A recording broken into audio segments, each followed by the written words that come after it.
Another week and another chapter of The Promised Neverland was translated, chapter 5 to be exact. Now, before I begin talking about this chapter, there's something I want to kind of bring up and discuss that I've been seeing passed around on Twitter, Facebook, YouTube comments, all sorts of places. It's something I want to dive into. And not everybody believes or thinks this, but there is some individuals, and there's a lot, that actually think this way, and I just want to kind of discuss it. So there is a few that are saying that The Promised Neverland is honestly boring. Now, obviously, everybody has an opinion. Everybody else can decide what they like or dislike. That is completely fine. Everybody has their own individual taste when it comes to series and stuff, when it comes to manga, anime, or any forms of literature or entertainment. But I want to ask, this is actual, like a question. I'm asking all of you Chibi, it's like a discussion.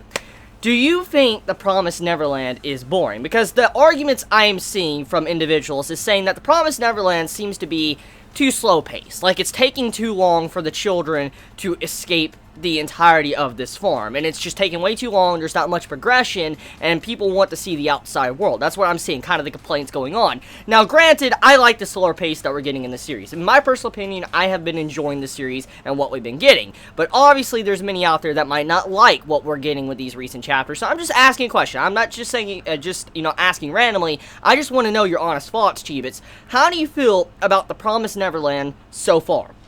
We're 5 chapters in. This is kind of almost like an entire full volume, volume 1, completely out. I just gotta ask right now, how do you feel about this series so far? Is it too slow-paced, or do you like so far the setting and all the setup that it's been getting in these recent chapters? Please be honest. I'm very curious. I just want to see what everybody thinks about The Promised Neverland. Now, anyways, getting off of that, let's talk about this said individual chapter.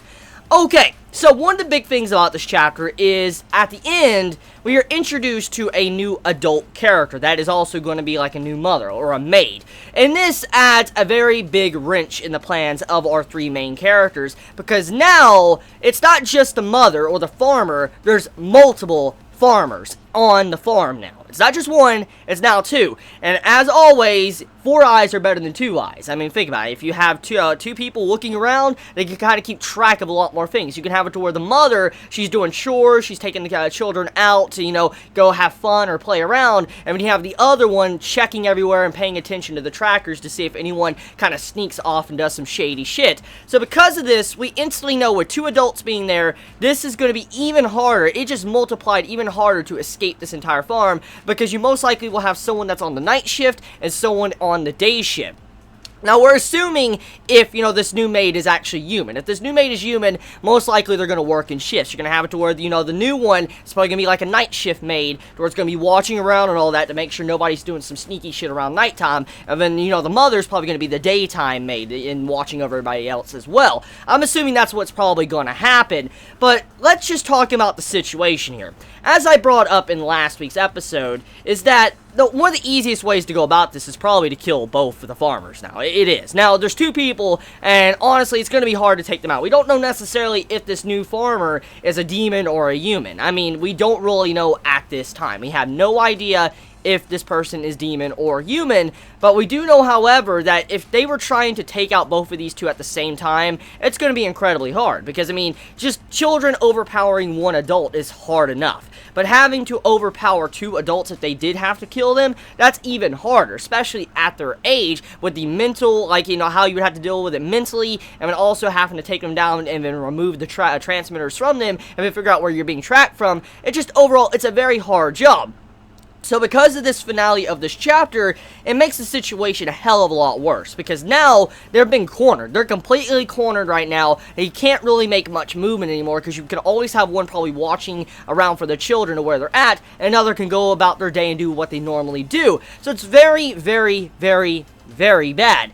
Now, one of the big things about this chapter was the tracker situation and where they're at kind of in the world. And I kind of brought this up in last week's chapter. Even if they were to escape the farm and get out, even if they were to get out with all the children, all 30 plus kids, it still poses a problem, because they don't know where the fuck they are, and if they were trying to run somewhere, that's even worse, because they don't know what direction to go. Even if they knew where the sun set and came up, they just don't know where they're at in the world, what direction they should go towards to be kind of safe. And since, you know, it's an alien world out there, since there's demons and shit, they don't know which way is safe and which way is away from the demons. And then on top of that, they don't know how they can necessarily get rid of the trackers. Even if they get rid of the transmitter, it doesn't stop the fact that they can be transmitted once again once the demons find out they've done like a jailbreak and escaped the farm. So there's a whole new can of worms right there. And that's the big topic of discussion with this chapter. Where is the tracker? Now, I'm just going to go on a limb here, and I'm just going to point out the obvious, and I think everybody already knows, but the obvious conclusion would be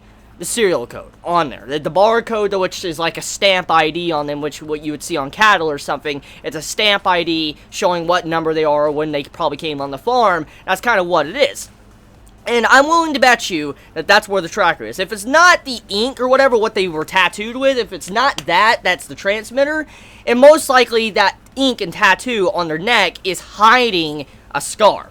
Think about this, okay? They said they were looking around for scars on their body. They were trying to find out, like, where maybe a transmitter was inserted into their body. They looked all the way around on their body. They checked their clothes, their shoes. They checked out everything. Like, they made sure there was no transmitters on the clothing they wore or on their body. And they couldn't find any visible scar that they were aware of where a transmitter could be. So the only logical conclusion that is causing this transmitter is either A, technology has advanced so far that when the transmitter was inserted into these kids' bodies, it's undetectable. Like, it's so small, and the way it is and the way it operates, you can't get it out. You're fucked. You cannot get rid of this transmitter.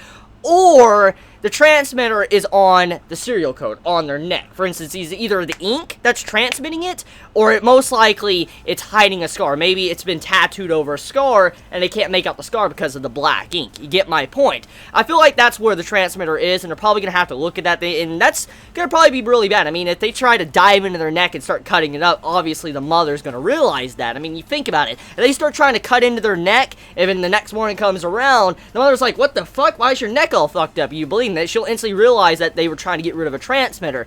So there, let's just point that out right now. That's obviously what is going on here. Now, the big question is it the ink, or is there actually a transmitter underneath the ink? Now, getting off of that, let's talk about where they're at right now in the world. I'm going to assume they're in Japan. This is a manga, so I'm instantly assuming they're in Japan. But there is an off chance that they're not set in Japan. You know, all we know, they could be on an entirely different planet. I mean, we have no fucking idea. I mean, think about this, okay? All as we know right now, they could have been transported to an entirely new planet. We don't know. But at this time, though, I'm going to assume they're in Japan. I'm assuming they're in Japan. I'm not really well, you know, I guess, versed in Japan's seasons. I know they have, you know, rainy seasons. I know they have summer. I know they have winter and stuff. But I'm not well versed in Japan's seasons overall. Like, I don't know how the weather is all the time. So I don't know necessarily if it has all 4 seasons. And they did say that they were probably in the northern part of the hemisphere and that they were able to get all 4 seasons. That means, you know, summer, they got fall, winter, and spring. They had all the different types of seasons. So they're near the middle of the Earth, northern hemisphere, but they're not close enough to where it's nothing but heat. So it raises questions, where exactly are they right now? But Promised Neverlands is such a good series. I'm glad that once again it continuously gets translated. It just makes me happy. And once again, I want to ask, please let me know your honest thoughts on the series so far, thus far, to this very point on Chapter 5. If you don't like it, be honest. I won't judge anyone if you dislike it. Even if I'm enjoying this immensely, I really want to know what everybody thinks about the series, because, I mean, that kind of determines maybe if the series will survive in Weekly Shonen Jump or not. I mean, everybody's thoughts comes together to make sure if this series will continue on to be published, or if it'll be dropped completely and completely axed. I want to know everybody's thoughts so far on the series. But anyways, you all have a wonderful day or night wherever you live. Please be safe. Chibi out.